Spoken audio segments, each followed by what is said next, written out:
Hello, I'm Bob Reese, and this is Books and the World, the oldest, longest-running TV book show in the country. Today I'm here with Steve Manchester, the author of 3 Shoeboxes. This book just won the 2018 New York Book Festival Award. Let me tell you a little bit about Steve before we begin. Steve is the author of the #1 bestsellers 12 Months, The Rockin' Chair, Pressed Pennies, and Gooseberry Island, the national bestsellers Ashes and The Changing Season, and the multi-award winning novels Goodnight Brian, 3 Shoeboxes, what we're going to talk about today, and The Thursday Night Club. His work has appeared on NBC's Today Show, the CBS's The Early Show, CNN's American Morning, and BET's Nightly News. 3 of Stephen's short stories were selected 101 Best for Chicken Soup for the Soul series. He's a multi-produced playwright, as well as the winner of the 2017 Los Angeles Book Festival and the 2018 New York Book Festival. When not spending time with his beautiful wife Paula and their 4 children, this Massachusetts author is promoting his works or visiting. Visit www.stephenmanchester.com for more information. Welcome, Steve. Thank you, We're glad Bob. to have you here. Thanks so much. I appreciate the opportunity. Good. Before we begin, I'd like to read a couple of reviews of this splendid book. Mark Sullivan, a New York Times bestselling author of Beneath a Scarlet Sky, wrote, quote, "In 3 Shoeboxes, Stephen Manchester chronicles a seemingly strong marriage and loving family that suddenly begins to crack and fragment under the weight of guilt and old secrets. It's psychologically accurate, well-plotted, and a sensitive, honest portrayal of what it's like to have a long-buried past finally surface and what that reckoning does to everyone involved."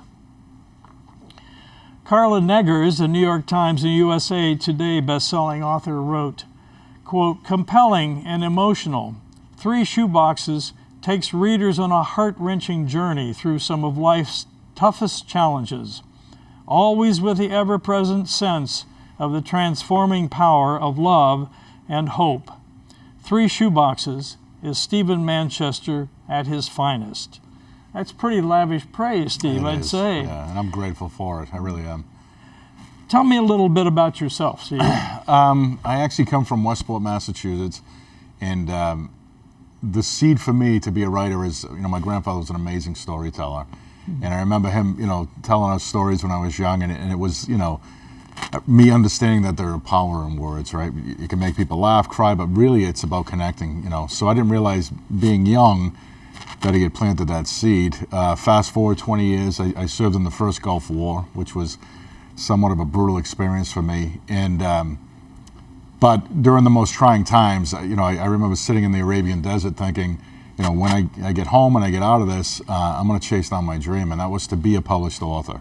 Mm-hmm. So I've spent the last 25 years pursuing that and keeping a promise to myself, and it's been time very well spent for me. Well, I should say you have found your dream come true. That's, for sure. That's wonderful. While you were in the Gulf War and in the desert, is this when PTSD first occurred to you? No, it is, absolutely, yeah. So there's, there were obviously levels of trauma, right? So I've written about PTSD in 3 separate novels, the last one being obviously 3 Shoeboxes. With this novel, I really wanted to attack PTSD, or at least illuminate it. But I didn't want it to be military-based. So, the military doesn't, monopolize trauma, and, So what I did is I took the protagonist, the main character, and I wanted to take him to his knees, right? Really take him down. And then, the love that he has for his children, is it enough for him to get back up on his feet? And that's really the premise of the book. You certainly took him to his knees in this book. Right. It was a heart-wrenching read. Right. I can tell you that it brought out all of the issues of family Right. dynamics Right. and trauma in the family and various other kinds of problems. I don't want to spoil Sure. the reading for other people, but it was a really fine read. Thank you, sir. Thank you. So how did you come to write this particular? I understand the idea of the PTSD in a Right. non-military context, and I think that's good, because PTSD, as anyone who has had any experience with this knows, Right. can arise from a whole lot of different places. Right. And but how did this particular PTSD example come to you? I wanted to actually write a story about where there was no antagonist, there was no villain, right? So, and to make each person in the story a victim of post-traumatic stress disorder. So anxiety, depression, whether or not you've been diagnosed with PTSD, most people have either experienced it or they know somebody who are very close to them who have had, and suffered with depression and anxiety. The problem with that is it's invisible, and there's a negative stigma attached to it. So the people that don't get up and get help for it can suffer for years, right, or worse, right? So for me, it was about attacking that topic and taking a family and introducing this invisible enemy, and how do they react to that, right? So from both, not just the person that's suffering directly from the PTSD, but the family themselves who have to, are getting, directly impacted as well. So for me, it was very, very important to shine a very bright light on that, to talk a little bit about the court system, even a father's rights, but still be empathetic toward his wife, who is also the mother of his children, right? So she plays a very important role in the book as well. So very fine line, not the easiest write for me in the last 25 years, but I'm glad that I actually went through the pains of doing it, because I think it's a message that's timely and hopefully relatable to folks, so that they can get something from it. Well, you certainly did a good job in illuminating PTSD. You can feel the PTSD Right. as you read this book. You can feel it not only for the victim himself, but for the whole family. Sure, right. The whole family, the ripple effect in Right. the whole family was very, very nicely laid out. Thank you. Tell me a little bit about your main characters. Mac, who is the protagonist, Right. the victim of PTSD. Tell me a little bit about Well, how you formed him. Sure. Well, I wanted to, almost, and this is intentional, but almost stereotypical, middle-aged male having a fantastic life for himself, right? He's married to a beautiful woman who loves him. He loves his children. He's got a good job, nice home. And, what I did is, in the beginning, I actually set that up so that when you start to introduce the symptoms of post-traumatic stress disorder, he decides that he's going to conceal it, right? That he's going to protect his family from it. Also very intentional, because there's no protecting anybody from this, right? So by him trying to save his family from this, he actually has to deal with it alone, which is the worst place to be, right? So as he's fighting this demon, he can't, fight or flight, he can't run from it. There's nothing really to fight, because it's internal and it's invisible. So I wanted to take him on a path where he felt alone, even though he was surrounded by people that loved him and could have supported him in it. Again, very intentional for that. The one thing I do want to point out too is it's, although it's a heart-wrenching book, it's meant to be, uplifting, right? And it's meant to be, it's all about posing those challenges and difficulties, but can you overcome it? Do you have the perseverance to do that? Yeah, and the whole issue of redemption is Right, here. right. It's definitely embedded in this Right. entire book. You can see it coming. You're never sure you're going to get there. Right. But Right. that was the craft of the writing. Right. But the idea of redemption Sure. is all through here. Here Mac was, for the readers out there, Mac is an advertising executive, very successful. He's at the peak of his career, and in your early chapters, you talk about the wonderful family dynamics that are going on. The kids, Jillian and Bella and Brady, the three kids, are well described, and they're acting like normal kids. Right. They have their little squabbles, they have all kinds of things going on, but there's a sense that this is an intact, wonderfully integrated family. Thank you. And where there's a lot of love. I thought the depiction of these children was particularly good. I'm a pediatrician by trade, and I thought these kids are wonderfully drawn. Well, So thank you. I think people can definitely identify with this family,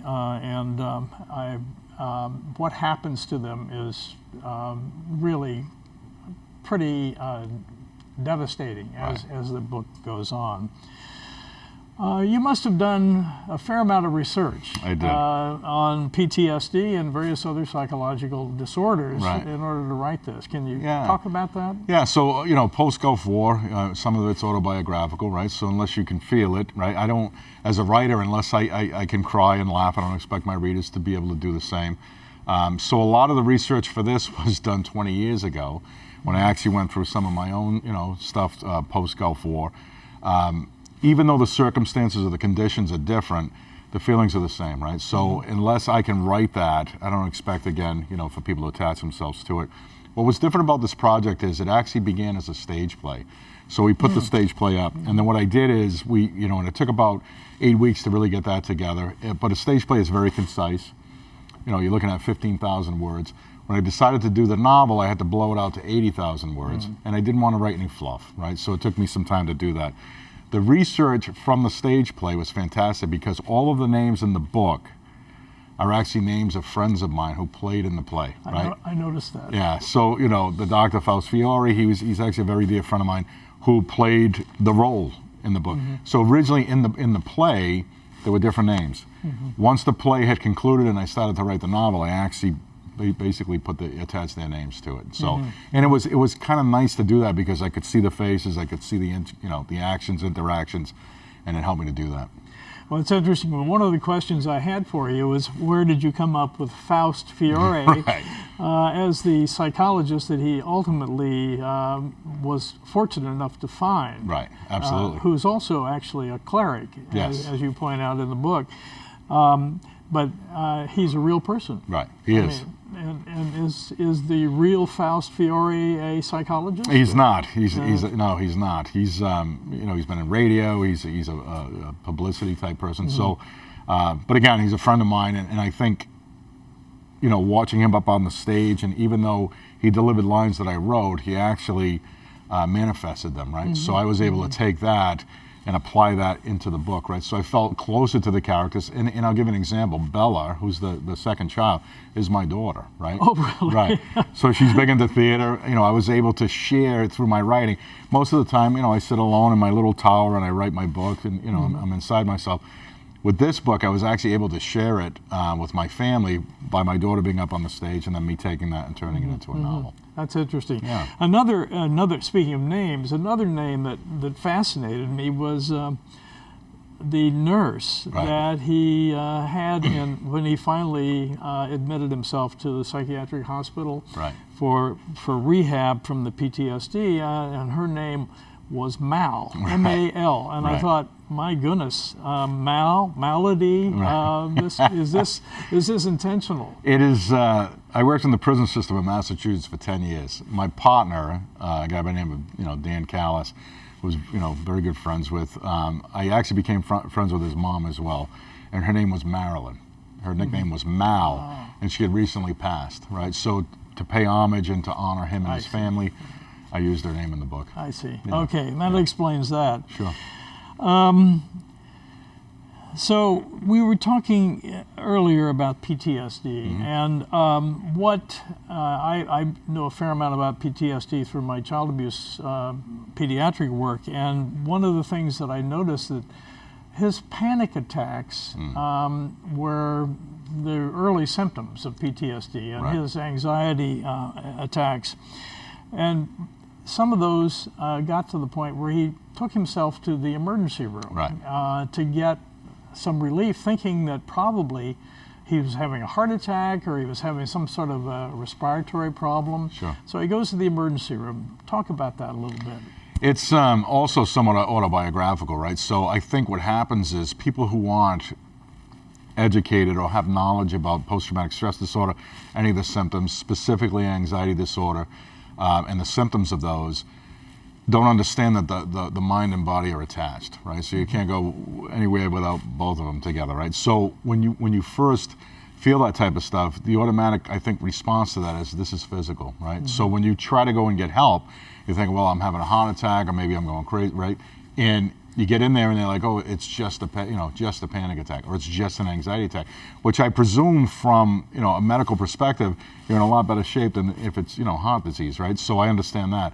But I think initially to hear that it's just a panic attack, right, is very difficult to take that in. Because now it becomes, well, I'm feeling all these physical symptoms. It can't be that. I'm too busy to have panic attacks. I'm too busy to have anxiety.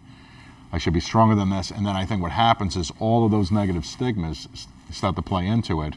And I think in the beginning, people don't know where to turn. And I think that's why they keep it concealed, right? Yeah, I think you're right. And I think the other thing that's interesting to me is it's so typically male that men don't understand that they can have PTSD, panic attacks, anxiety attacks. Right.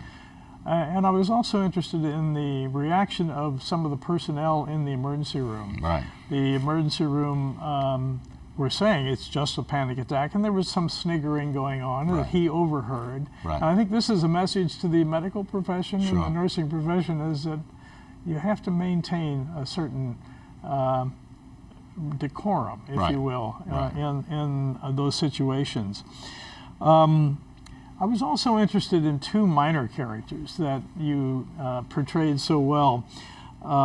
Anyone who spent any time in the courtroom can recognize some of these characters. Right. The one character that I thought was very interesting is the sort of cold and punitive Judge Tremblay. Right. Again, a wonderful title name for somebody. Right. Tell me about her and what you were trying to accomplish by introducing her. Yeah, so this is clearly a work of fiction. So Judge Tremblay, who is somebody who's not sympathetic or compassionate toward, for me, when you talk about family court, those are two words that should never be put together, right? Families don't belong in court. Court, when you look at the case loads and people getting before a judge who has 4 or 5 minutes to decide the future of a family, for me, Judge Tremblay was an attack on the system. Right? And I'm not talking about the people within the system, but the system itself, to say, I'm going to come before you, right? So we have mom, dad, and the kids in the middle, and this person in a black robe is going to take the next 3 to 4 minutes to decide what the future is of this family. This is really this is me condemning that piece of it and saying to the court system, you really, really need to listen, right? And look at some of those long-term type impacts. Well, I think one of the things that I'm impressed with in using this figure, this character in your book, you bring out the fact that judges and attorneys as well have their own personal baggage. Sure. And they come into court with that baggage, and sometimes influences things that go on in the courtroom. And when you're talking about the family, in a court, and I agree with you, it shouldn't be put together as a family court. Those things that they carry in with them can influence their decisions. I was also interested in Mac's first therapist, Dr. Lawrence. Can you tell me about her? Yeah, so incredibly ineffective, right? So there are different, personalities. I know, again, from firsthand experience, that when you're suffering from something, and the reason that I talk about it so openly now is I think it is important that people that are suffering from anything need to go get help, right, before it becomes unmanageable. But I think it's also one of those deals where, the first time you have a panic attack or you're diagnosed with an anxiety disorder, this is not something that you've had to manage, in the past. So a lot of it is just uncharted water. You set up an appointment with a therapist. That may not be the therapist for you. Right? And I've had friends who have suffered tremendously because, hey, I went to see this person, it didn't really work out, I'm done, right? There is no done. You need to go find, right, the person who's going to help you. That's either going to click, and there are different styles of, but again, very intentional, where I wanted the first therapist to be somebody who was incredibly ineffective to him, kind of turned him away, he continues to suffer, and now he becomes even more desperate, where if I'm going to fix or solve this, I need to really go get help. Well, I thought it was a very interesting drawing of the character of Dr. Lawrence and the person, and we all sort of have jokes about therapists of this sort, that just sit there and say, and exactly. go on from there. And one of the things that we always took into account was the fit between the patient and the therapist. Sure. And you've got to figure out what that fit is I agree. before you make the referral.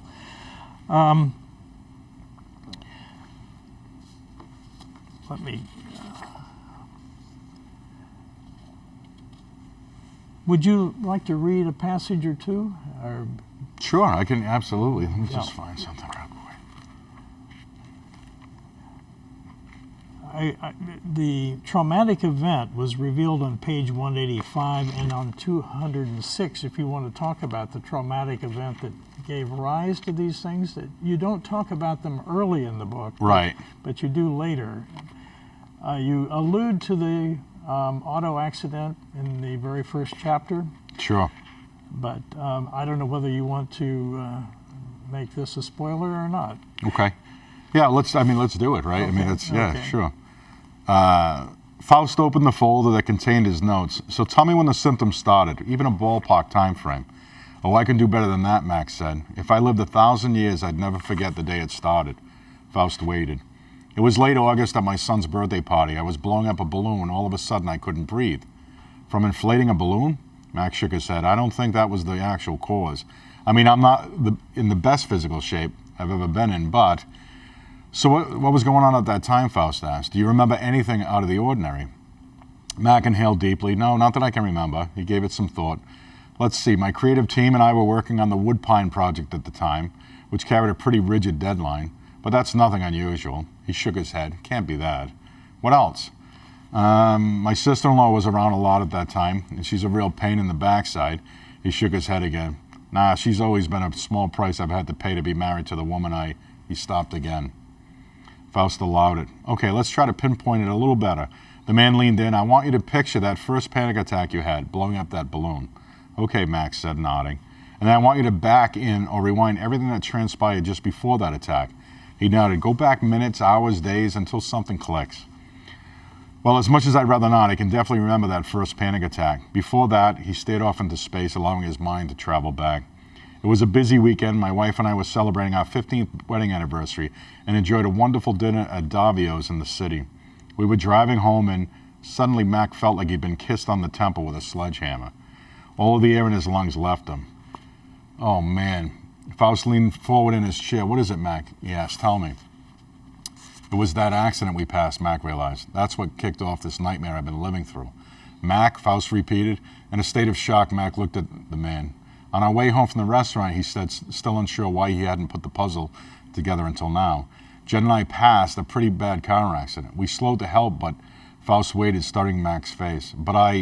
Mac stopped again. Go on, Faust said. Mac shook his head. Was someone hurt in the accident? Do you know them?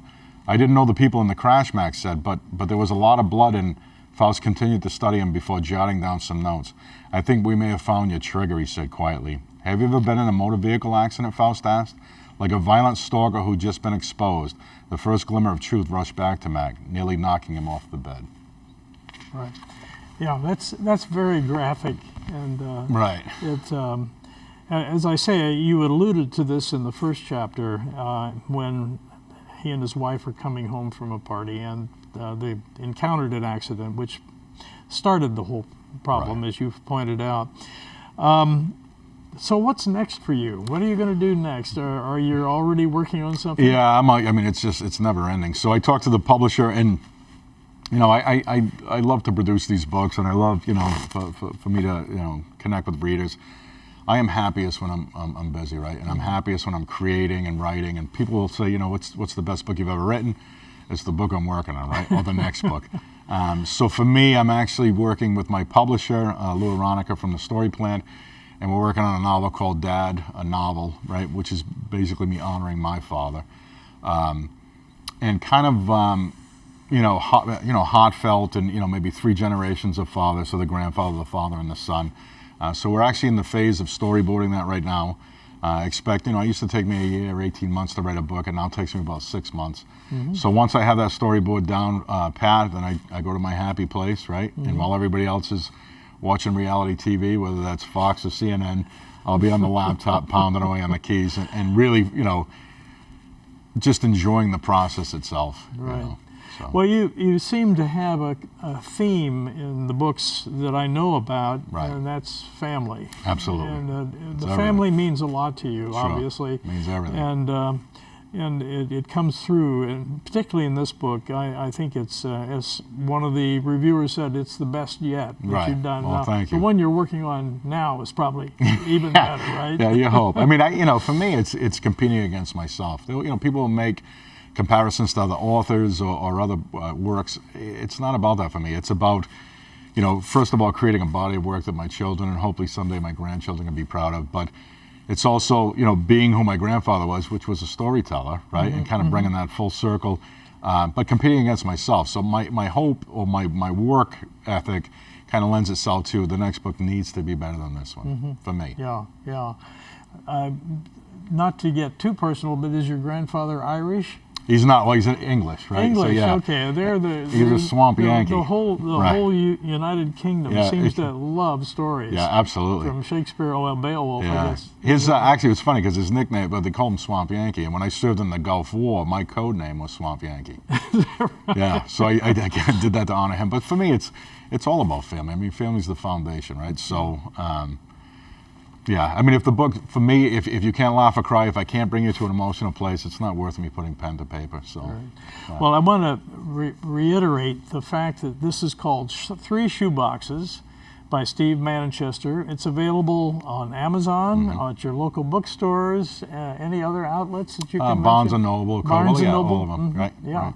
and it's run, don't walk to these places Thank you, sir. and order this book because I enjoyed it tremendously. I appreciate that. And thought that this is something that people can learn from, they can feel from it, and I think they'll have a feeling of crisis that's over with and redemption at the end. So Right. I think that all of those things are there. Thanks for coming. Thank you. Thanks for all the viewers out there for tuning in. Absolutely. Is there anything else you'd like to say? No, I just want to say thanks. Without readers, there's, I don't do what I do. So I am beyond grateful for people that read my work and respond to it, the feedback that I get. If you want to connect with me, I'm on Facebook, very approachable. I love working with newer writers. So feel free to reach out, and I'm happy to make new connections. Yeah, I can say that Steve has already helped me in my new writing career, and I think it's really good. Of course. So thank you for tuning in to Books in the World, and we're signing off now.